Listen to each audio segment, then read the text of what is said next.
What's up, everybody? I'm Mike. I'm Anthony, and we are the Board Game Brothers. Happy holidays to you all and welcome. Thank you for joining us today. A big cheers to Anthony. Big cheers to Mike.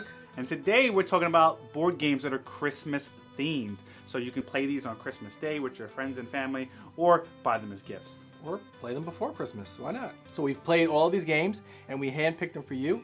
And by the end of this video, we're going to share our top games that you can play during Christmas. Let's get started. So they say great things come in small packages. And today we're starting with the smallest card game on this table, which is Pass the Ugly Christmas Sweater, which is a great play on the old game, Old Maid.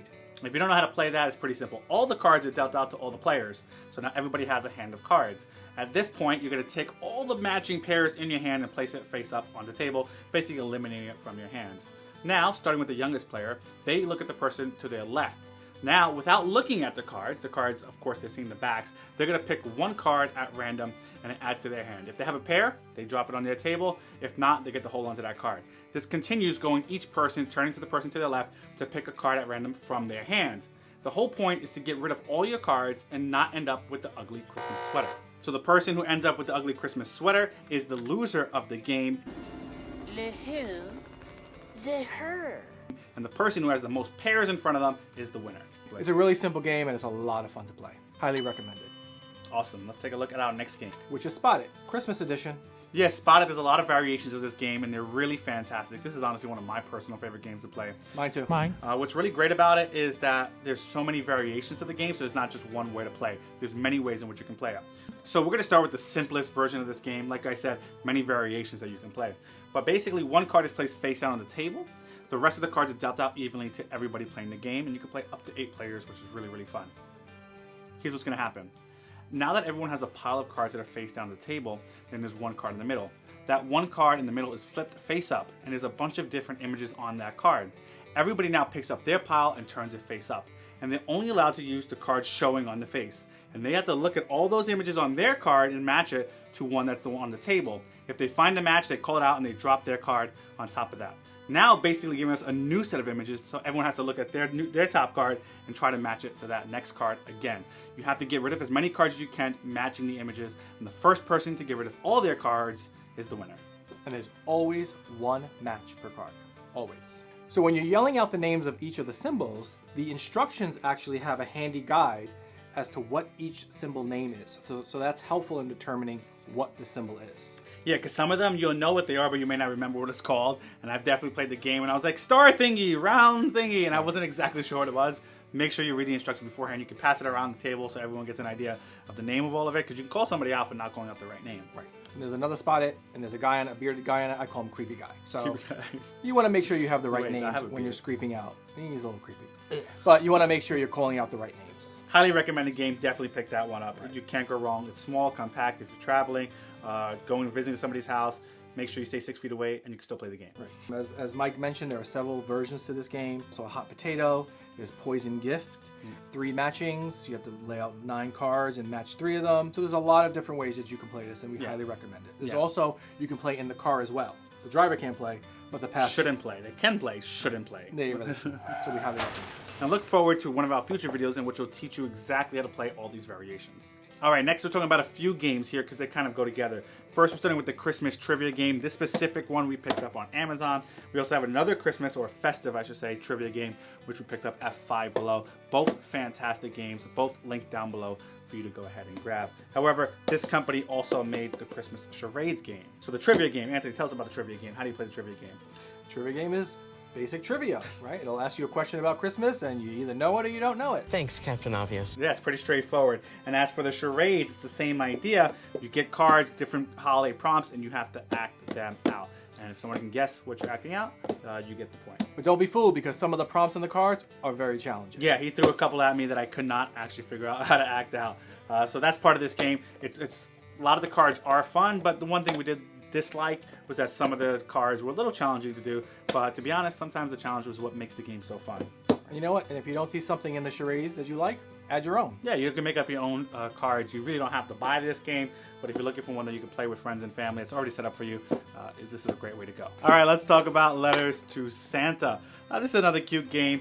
To be honest, when we first tried to figure this game out, it felt a little complex. The instructions are horribly written.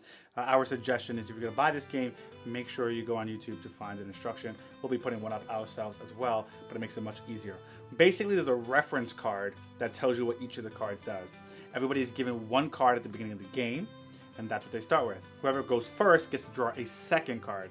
Now they're going to play one of their two cards. Whichever card they play has a number on it, and they have to look at their reference card. So for instance, it may say, show your hand to other players. It may say, ask somebody else if they have a card and try to steal. So I can ask if you have an elf. If you have an elf, a card in your hand, you're out of the round, and so on and so forth. All these different references. But the idea is that everyone goes around, picks one card, and they have to play a card. When you play a card, you check the reference list, and you do whatever that says. The idea is the last person holding a card is the winner, and they get a little gift cube. It's one of those little cubes there. And the first player to 4 cubes is the winner and gets their letter delivered to Santa. There's different numbers of cubes for different amounts of people. So depending on how many people you play with, it may not be 4 cubes, it could be 2 cubes, so on and so forth, or 7 cubes if you have a lot of people playing. But it's a really fun game, and it's really pretty simple, but to be honest, the instructions are not well written. Highly recommend you watch YouTube to find the instructions, but it's still a cool game to play for the holidays. Be sure to subscribe to our channel and check out our YouTube video on the instructions on this game. Yep, coming soon. This next game is actually called the Santa Claus game. This game is quite simple. Every player is given a sleigh with 4 presents in it. Each player rolls a die. And as you see on the board, there are many spaces. And there are several things you can do. You can either land on a snowflake and prance around like a snowflake, one of my personal favorites. Not surprised.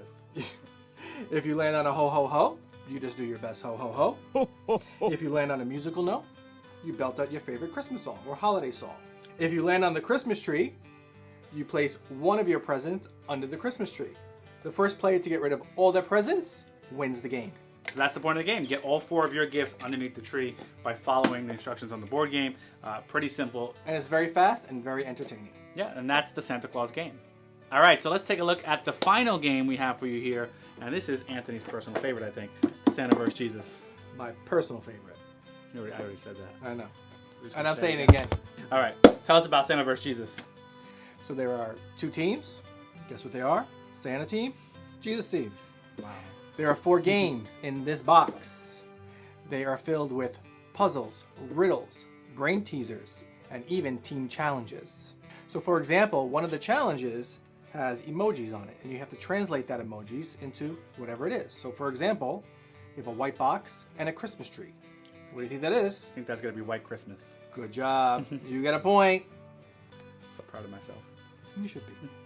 Fun game, really different challenges, different variations, different questions, different challenges are in the game. So it's really a lot of fun, a lot of variety. Highly recommend. Now the moment you've all been waiting for, what should you buy? These are all fun games, we recommend them all, but obviously you probably don't have endless amounts of money to be going and buying all these games. So here are our top 3 picks. First one, Pass the Ugly Christmas Sweater. This one surprised me. I didn't think it was going to be so much fun. The one thing we dislike about it is that the graphics weren't that good. They were kind of like clip art, but to be honest, the game itself is fantastic. It's very fun. Worth the money. Second game is the traditional Wonderful Spotted. We love Spotted so much. All the variations are great. Plus all the games that you can play with just one deck of cards is really fantastic. And to have a Christmas themed version was very, very smart of them. Highly recommend. To be honest, it's probably my #1 pick from all 3 of our top 3. And make sure you take advantage of all of the games in here. They're very fun. And the last one is Santa vs. Jesus. Yeah, Santa vs. Jesus is a fantastic game. Obviously, this could probably end up #1. As Anthony said, it's his absolute favorite of all these games here. Lots and lots of fun. And be sure to pick up these holiday favorites using the links down below. That's right. Go down to the description and you can pick up all these games either on Amazon, Five Below, all different websites in which you can pick them up. Highly recommend. And remember, like, comment, and subscribe. Your subscription supports our channel. And go ahead in the comments. Drop your favorite of these games. If you've played any of these, which one is your personal favorite? We want to hear from you. And if we missed a game that you think is fantastic and is Christmas themed, let us know so we can review it in the future. Or if you have a different variation of how to play these games, please share that with us. Absolutely. We're always looking for new ways to play these games. So that's it for us in this episode. We want to make sure sure that we wish you all a Merry Christmas and a Happy Happy Holidays. Holidays. We look forward to seeing you in the next episode.